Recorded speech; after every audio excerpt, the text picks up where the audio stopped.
Hi mga B! Ngayon gagawa ako ng tutorial para sa mga new affiliates na hindi pa alam kung paano magsimula.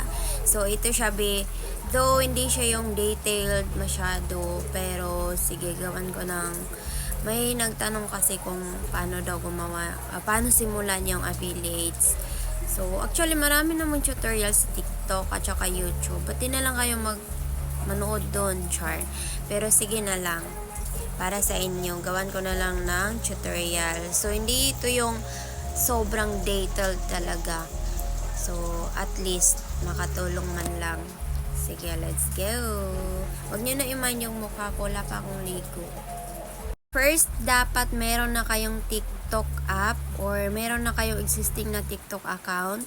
So, kung wala pa kayong ganun, gumawa muna kayo. So, una, mag-download kayo ng TikTok app. So, ganyan yung may encircle dyan. So, mag-login lang kayo dyan. But if ever, wala pa, mag-download muna kayo. Tapos, gawa kayo ng TikTok nyo para maka-affiliate kayo. So, ikalawa, punta kayo sa sa App Store. Kung iPhone naman yung cellphone nyo, pangit ang boses ko. So, kung iPhone yung cellphone nyo, App Store yan. Pero kung Android, Play Store ata o Play Store. So, punta kayo dyan. And then, pagpunta nyo, mag-download kayo ng dito. Download nyo tong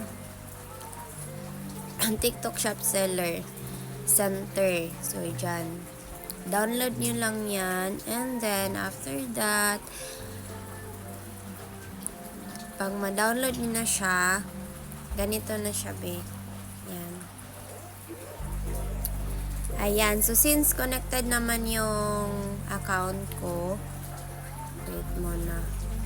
So, ganyan siya, be. So, i-fill out nyo lang lahat ng information dyan para yung TikTok account nyo ma-connect dun sa TikTok Seller Center. So, dito. So, pag na-fill out nyo na lahat ng information, so, kailangan siya ng valid ID. So, kung na-fill out nyo na lahat ng information, wait na lang kayo para sa email ng TikTok na successful na yung business nyo, na connected na siya. So, pag na-approve na siya ni TikTok, yung business nyo, TikTok business account,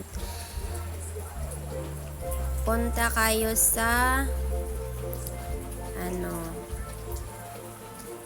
so, ganito pala yung itsura niya pag pag na-link na yung TikTok nyo, pag approve na siya, ganyan na yung itsura niya.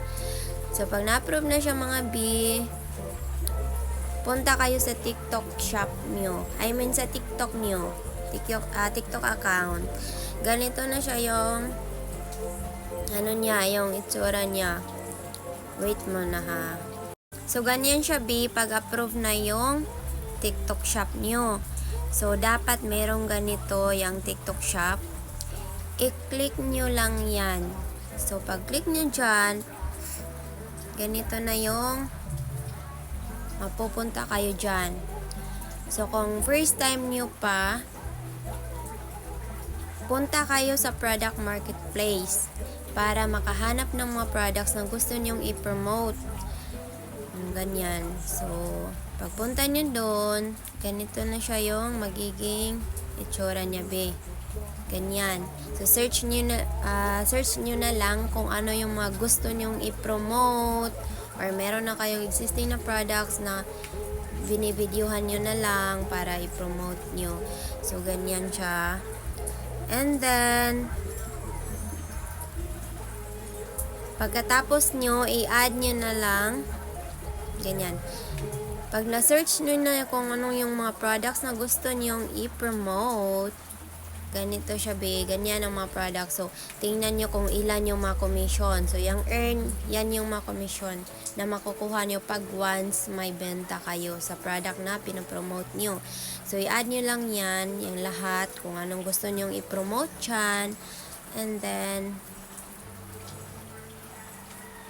pagkatapos nyan, pag na-add na, meron na kayong na-add, balik kayo dito sa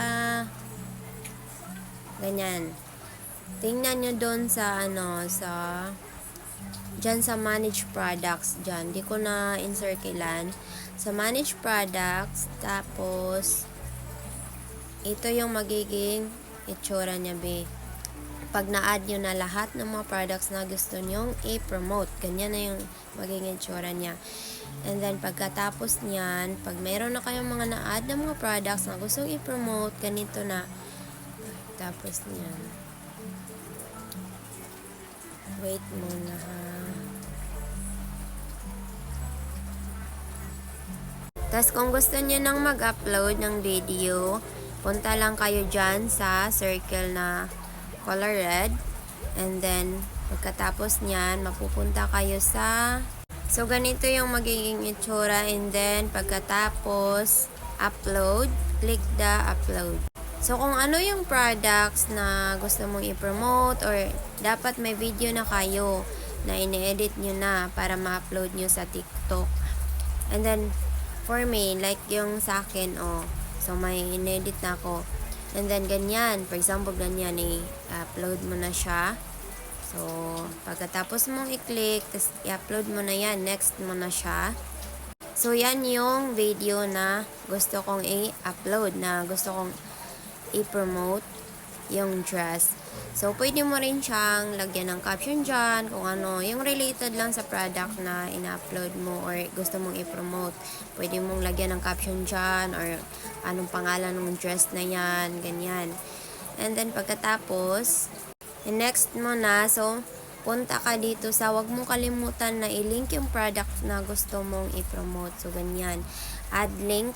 I-click mo lang yung add link. Pagkatapos niyan, mapupunta ka na sa...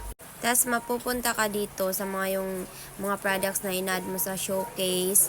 So, yan. Dapat naka-add na talaga first yung mga products na gusto mong i-promote. So, add mo. For me, like yung dress yung gusto kong i-promote. So, add mo lang yan. So, ganyan yung naka-encircle na red. So, kasi yun yung gusto kong i-promote. And then, next mo na agad, click the add. So, pag-click mo ng product na yun, merong ganito na lalabas. So, pwede mo siyang palitan yung pangalan. Pwede mong click here. Depende sa'yo kung ano yung gusto mo. So, pwede mo rin hindi na lang palitan kung anong nakasulat dyan.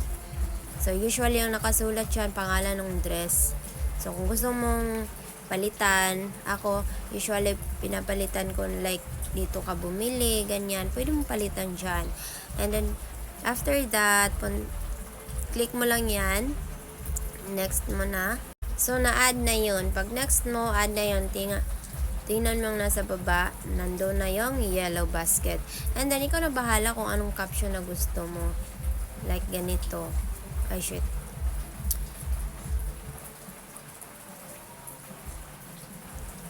So, ikaw na yung bahala dyan kung ano yung caption na gusto mong ilagay. Basta, related sa products or depende sa'yo kung anong gusto mo ilagay na caption para mas bumenta yung pinopromote mong products. So, ganun ang kadali. So, I hope na nakatulong siya. Though, hindi siya yung malinaw na pagka-explain, pagka-steps by steps. Pero, yun lang. Nahihirapan ako mag-Tagalog, my God.